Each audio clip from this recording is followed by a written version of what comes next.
de base, ici, il y avait un couvent avant cette gare, un couvent occupé par les frères Guillemin, d'où le nom d'ailleurs de cette gare, les Guillemin. Et c'est en 1842 qu'il a été découvert par une route en bois qui a donné naissance à cette gare. Et par la suite, il y a eu encore de nombreux travaux. Et comme vous pouvez le voir, elle est actuellement recouverte par une magnifique route en bois.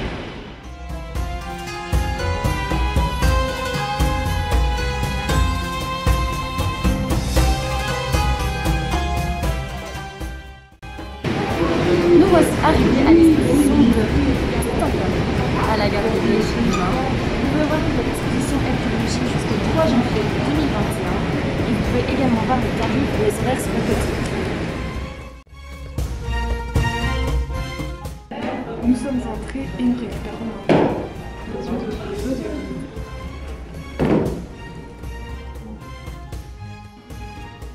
Mesdames et messieurs, bienvenue dans ce bateau qui vous fera voyager dans le temps et revenir à l'époque de l'Égypte antique.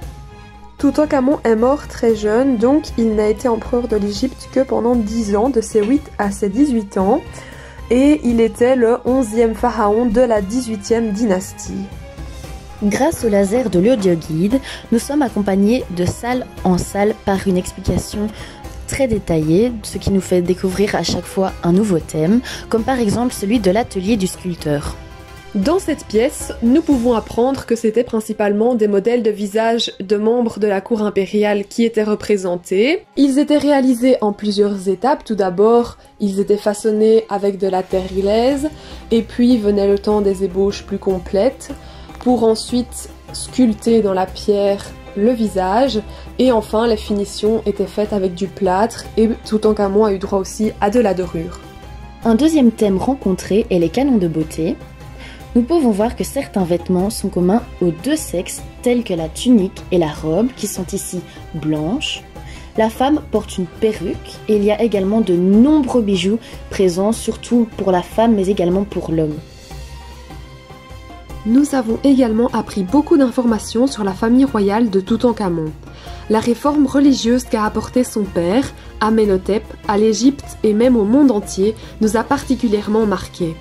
De fait, il a choisi de changer de nom, de se faire appeler Akhenaton et a instauré le monothéisme.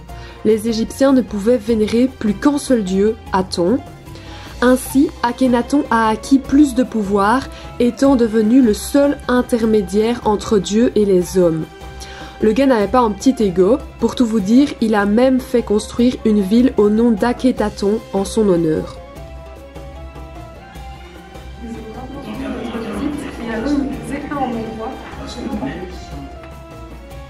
Nous venons de sortir de l'exposition de Toutankhamon et nous avons trouvé cette exposition assez complète, mais évidemment il y a un peu de positif et de négatif.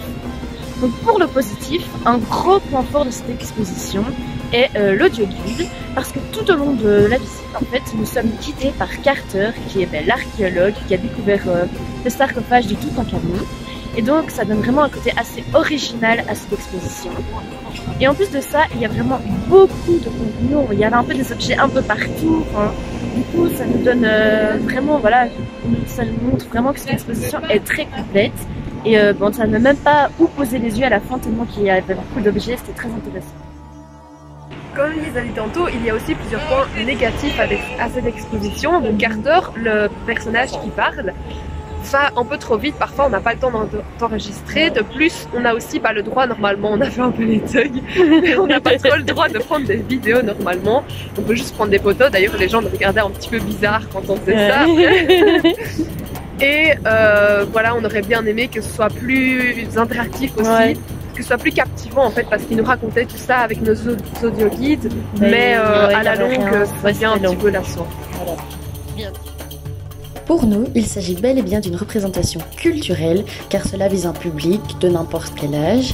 Il y a également de nombreuses choses qui sont exposées, et donc voilà, cela nous permet de découvrir l'histoire de l'Égypte antique. En effet, ce sont les nombreuses images, les nombreux films et aussi les vitrines avec tous les objets d'Égypte qui nous ont permis de replonger à fond à cette époque-là.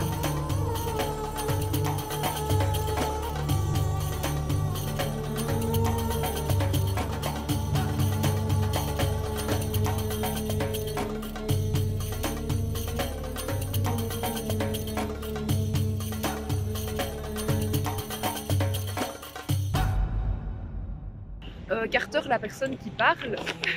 Maintenant, comme Lise a dit tantôt. Du coup, dans les points positifs, tout au long de l'heure. Putain, mec, il arrête de faire ses trucs de trop. Et nous allons maintenant parler de ce qu'on a trouvé bien ou un peu moins bien. Mon fils, je vais regarde, Émilie. Allez, complètement. Je vais vraiment tous les ramener en fait.